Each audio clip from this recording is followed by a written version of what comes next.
تو والد کہنے لگے بیٹا چلو پہلے مصطفیٰ کریم سے جا کے پوچھ لیں، دیکھیں کیسے مالی مسئلے حل ہوتے ہیں، حضور سے جا کے پوچھیں کہ ہمارے لیے جائز بھی ہے کہ نہیں۔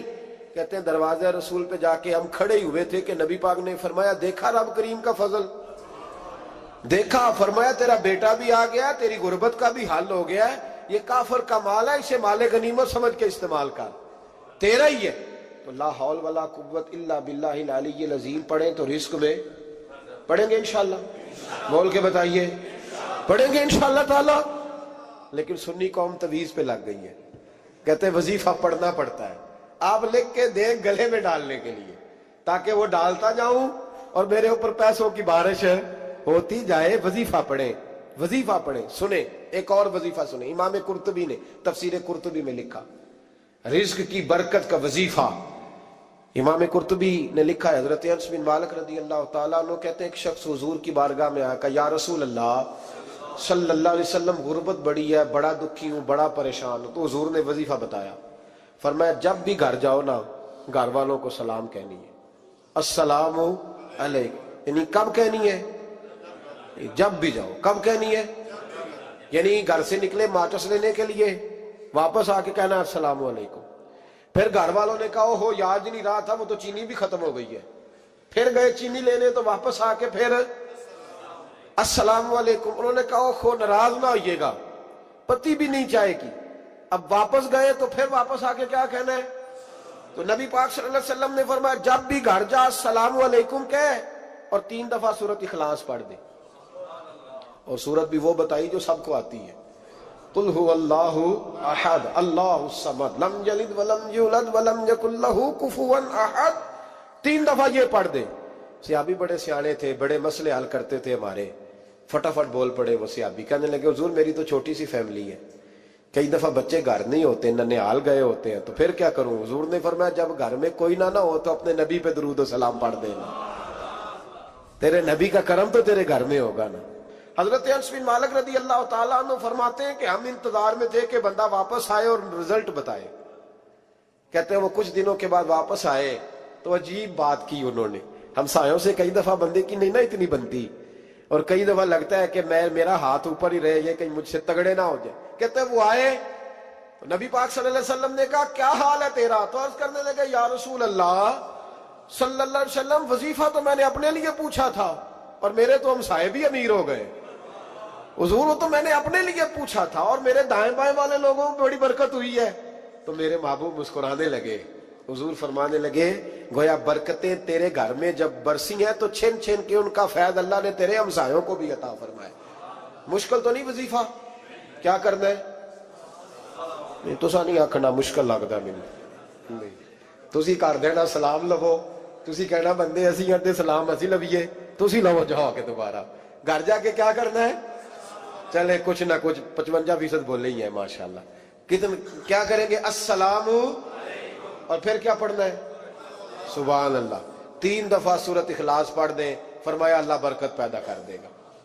اب سنیں، ایک دوست آئے، کہنے لگے حضرت جی بڑے پیروں کے پاس گیا ہوں، مالی مسئلہ حل نہیں ہوتا، تو میں نے کہا میں تجھے نبی پاک کی بارگاہ میں نہ لے جاؤں، پیروں کے پیر کے پاس نہ چلے جائیں۔ میں نے کہا سن تیرا مالی مسئلہ حضور حل کر دیتے۔ مشکات میں حدیث ہے، ایک صحابی نے کہا حضور غربت ہے، فرمایا روز رات کو سورۃ واقعہ پڑھ، تیرے گھر میں فاقہ نہیں آئے گا۔